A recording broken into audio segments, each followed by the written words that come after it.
বন্দে মাতরম, তৃণমূল কংগ্রেস জিন্দাবাদ, মমতা বন্দ্যোপাধ্যায় জিন্দাবাদ, অভিষেক বন্দ্যোপাধ্যায় কংগ্রেস প্রতিষ্ঠা করেছিলেন এবং দীর্ঘ লড়াইয়ের পর 2011 সালে আমাদের দল ক্ষমতায় আসে এবং তারপর শুধুমাত্র উন্নয়নকে সামনে রেখেই আজ বিশ্ব বাংলায় পরিণত হয়েছে আমাদের এই মামাটি মানুষের সরকার।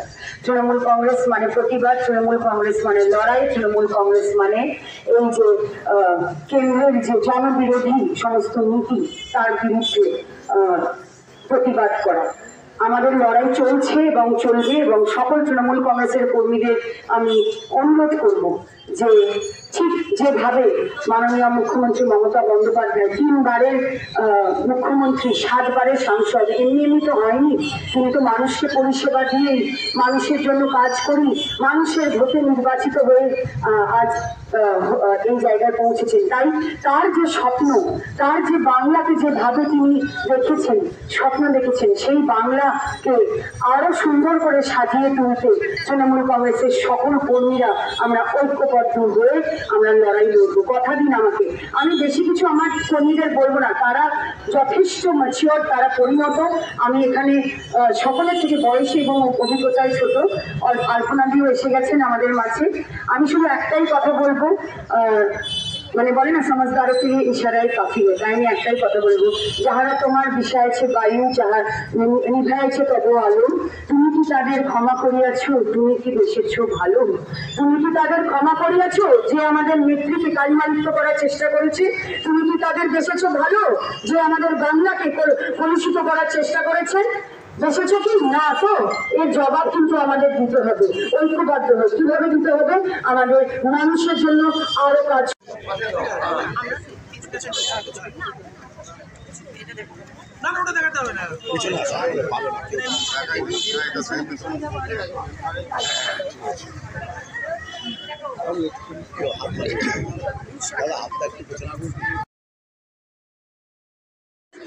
আমাদের প্রচার গাড়ি থাকবে, প্রথমে থাকবে প্রচার গাড়ি। প্রচার গাড়ির পরে আমি একটা প্রেস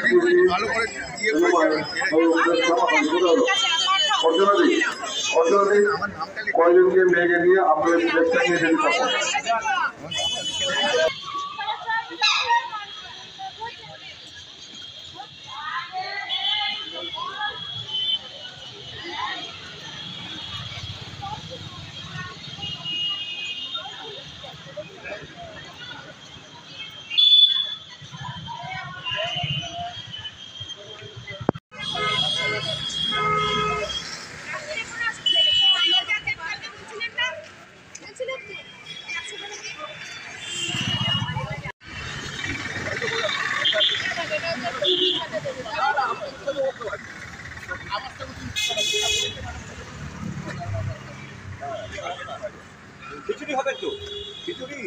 প্রতিষ্ঠা দিবস, সাথে তোমার এই রামকৃষ্ণদেবের কল্পতরু ইয়ে নিয়ে তুমি আজকে যে সুন্দর র্যালিটা করবে, এই সম্পর্কে কি বলবো? ঠাকুর বলেছে তোমার চৈতন্য হোক, তোদের চৈতন্য হোক।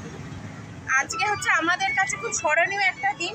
সেই স্মরণীয় দিনে সব থেকে বড় কথা হচ্ছে কি, মানে আজকে আমরা সমাজে যেভাবে প্রতিষ্ঠা পেয়েছি, এই যে আমি সঞ্চিতা দে, আমি যদি তৃণমূলের কাউন্সিলর না হতো মাত্র কি এত চিত্র, সেই যে মুরারি মোহন পাঠক, ইনি যদি মানে তৃণমূলটা করছেন সেই হিসেবে, পরেশ কর্মকার, মীরা ঘোষ, যারা যারা আছেন, রতন ঘোষেরা নর্মাল। কিন্তু এই যে তৃণমূল কংগ্রেসের পক্ষ থেকে বা তৃণমূল কংগ্রেসের মমতা ব্যানার্জি স্নেহধন্য হয়ে আমরা যে আশীর্বাদ পেয়ে আজকে সমাজে একটা আমাদের নাম হচ্ছে, আর আমাদের কাজের মাধ্যমে। কেন? আমাদের দিদি একটাই কথা বলেছে যে উন্নয়ন উন্নয়ন উন্নয়ন উন্নয়ন, মানুষের কাছে পৌঁছানো, মানুষের প্রকৃত কাজ করা, সমাজ সেবা করা। উনি বলেছেন রাজনৈতিক ব্যক্তি পরে হবে, আগে সমাজ সেবা করো, সমাজের সেবা করো। এটা কিন্তু কেউ কোনো রাজনৈতিক ব্যক্তিত্ব সেভাবে শিক্ষা দেয় না, যেটা মমতা বন্দ্যোপাধ্যায় দিয়েছে। এবং আমাদের একটাই অঙ্গীকার হবে যে আমরা বিরোধীদেরও কাছে টেনে নিয়ে বলবো যে আমরা আরও উন্নয়ন দিতে চাই। এই যে উৎসাহ করেছিল মাঝখানে মমতা বন্দ্যোপাধ্যায়ের পদত্যাগ, চটি চাটা, কিন্তু আমরা খুব এই মাইকে বলছি যে আমরা খুব গর্বিত চটিটা চেটে, কারণ আমাদের এতে কোনো অসুবিধা নেই। চটি চাটাতে আমরা খুব গর্বিত। তাই একটাই কথা বলার যে আজকে কল্পতরু, যা চাইবো এবার 1 জানুয়ারি কল্পতরু দলের হচ্ছে 28তম প্রতিষ্ঠা দিবস, 1998 সাল। তখন আমরা নেহাতি ছোট ছিলাম। কিন্তু এই যে বয়স্ক যারা, তারা কিন্তু খুব লড়াই করেছে সিপিএমের সাথে, এবং তখনই তারা তৃণমূলে জয়েন করেছে, কারণ কংগ্রেসে তারা সম্ভব হচ্ছিল না। সেই সময় তারা তৃণমূলে এসে মমতা বন্দ্যোপাধ্যায় হাতকে শক্ত করে এগিয়ে নিয়ে গেছে। আমরা সাজানো বাগানে এসে আমরা বাগানটা পরিচর্যা করছি। আমার কাছে পরিষ্কার কথা, আমি হয়তো সেই সময়, আমিও রাজনৈতিক পরিবারেরই একটা মেয়ে। আমার বাবা কয়েকদিন 4 মাস আগে প্রয়াত হয়েছেন, কিন্তু উনিও সবসময় রাজনৈতিক সামাজিক কাজ প্রচুর করে গেছেন। আমি গর্ববোধ করি তার সন্তানকে, এবং সেই জন্য একটা কথা বলছি, আমি রাজনীতিটা দেখেছি, সিপিএমের অত্যাচারগুলো দেখেছি। তখনও মানে ছোটই ছিলাম, স্কুল কলেজ, কিন্তু দেখেছি অত্যাচারগুলো। কিন্তু 98 সাল থেকে যেটা দেখেছি অত্যাচার, সেই 98 সালের যে মমতা বন্দ্যোপাধ্যায় আস্তে আস্তে ধীরে ধীরে ধীরে ধীরে মানুষের মনের মধ্যে এসছে, 11 সালে যে আমাদের দল এসছে, এই যে তারপর থেকে যে 15 থেকে আমরা পৌর প্রতিনিধি হয়ে বড়নগর আমাদের ওয়ার্ডে যে উন্নয়ন করে যাচ্ছি, সেজন্য সবার আগে আমি ধন্যবাদ জানাই মমতা বন্দ্যোপাধ্যায়। ওনার উন্নয়নগুলি মানুষের কাছে দিদি, তার ফলে আমরা জনপ্রিয়। সন্দেশখালী থেকে দিদি একটা বার্তা দিয়েছিল, মেয়েদেরকে একটা সম্মান দিল। অবশ্যই। হ্যাঁ, স্টার থিয়েটারের নাম দিয়ে নতি বিনোদিনী করলো। আজকে যেহেতু কল্পতরু, সেই হিসেবেই কথাটা তুললাম। নতি বিনোদিনী সেই সময় 2000 টাকা শুনলাম যে দিদি বলছিল, শুনেছিলাম যে 2000 টাকা দিয়ে তার নামটা চেয়েছিল, সেই স্বীকৃতি তিনি পায়নি। আজকে এত বছর পরে সেই স্বীকৃতি তিনি পেল, মেয়েদের সম্মান দিল, কি বলবেন? সম্মান মমতা বন্দ্যোপাধ্যায় যেভাবে দিয়েছেন, মাদার টেরেসা আমাদের দিয়েছেন, আমাদের ইন্দিরা গান্ধী মেয়েদের যেভাবে সম্মান দিয়েছেন, তারপরে মমতা বন্দ্যোপাধ্যায় যেভাবে মেয়েদের সম্মান দিয়েছেন, এটা ভাবা যায় না।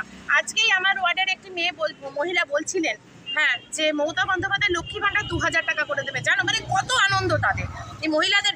একটা সময় এই যে বাংলা উত্তাল হয়ে গেছিল, সেখানে বলেছিল যে আমাদের লক্ষ্মী ভাণ্ডার চাই না, লক্ষ্মী ভাণ্ডার আমরা ফিরে দিতে চাই। কিন্তু না, আমাদের মেয়েরা বলছে যে না, লক্ষ্মী ভাণ্ডার আমাদের চাই। কে দেয় বলুন তো 2000 টাকা? 2 টাকা কেউ দেয় মানুষকে? সেখানে মমতা বন্দ্যোপাধ্যায় প্রত্যেকটা বাঙালি মেয়েকে প্রত্যেকটা ঘরে ঘরে, এটা দেখেই তো মহারাষ্ট্রে এত জয় হলো। বিজেপি যে কি বেটি বাঁচাও না, ওটা প্রকল্পটা বলেছিল যে মা বেহেন, এরকম একটা কিছু প্রকল্প। তাহলে এগুলো তো সব মমতা বন্দ্যোপাধ্যায়, মানে বাংলা যেটা ভাবে আর ভারতবর্ষ সেটা পরে ভাবে, সেটা তো প্রমাণই হয়ে গেল। মমতা বন্দ্যোপাধ্যায়ের 63টা প্রকল্পর মধ্যে থেকে কিছু প্রকল্প আবার আমাদের দিল্লির যে ইয়ে আছে ওনারা নিচ্ছেন। মানে এই জায়গা অনেকগুলো প্রকল্প হয়েছে। এই যে রূপশ্রী প্রকল্প, ওটাতে তো মানে ইউনেস্কো থেকে একটা স্বীকৃতি পেয়েছে। এবং দ্রৌপদী মুর্মু, যাদের কাদের দ্বারা মনোনীত রাষ্ট্রপতি, মমতা বিজেপির দ্বারা, তিনিও প্রত্যেকটা প্রকল্পকে প্রথম করছে। তাহলে আমরা তো গর্বিত, আমরা মহিলা হিসেবে গর্বিত, আমরা মানুষের কাছে গিয়ে কাজ করে করে আমরা গর্বিত, আমরা গর্বিত, আমাদের প্রত্যেকটা সহকর্মী আমরা গর্বিত কাজ করতে পারি। আচ্ছা, 28তম দিবসে আজকের পর থেকে সাধারণ মানুষকে কি বার্তা দিতে চান? সাধারণ মানুষকে বার্তা দিচ্ছে, আস্থা রাখুন, ভরসা রাখুন, আমরা ছিলাম, আছি এবং থাকবো পাশে যেভাবে। 26-এ আমাদেরই জয় হবে, আবার এটা বলার কোথায় না, আরো কতটা সেটাই আর কি, সেটা বলা মুশকিল। কত হতে পারে, প্রচুর হবে, এবং এই এখনই মার্জিন বলা মুশকিল যে কোনটাকে পাচ্ছে। অনেক ভালো হবে।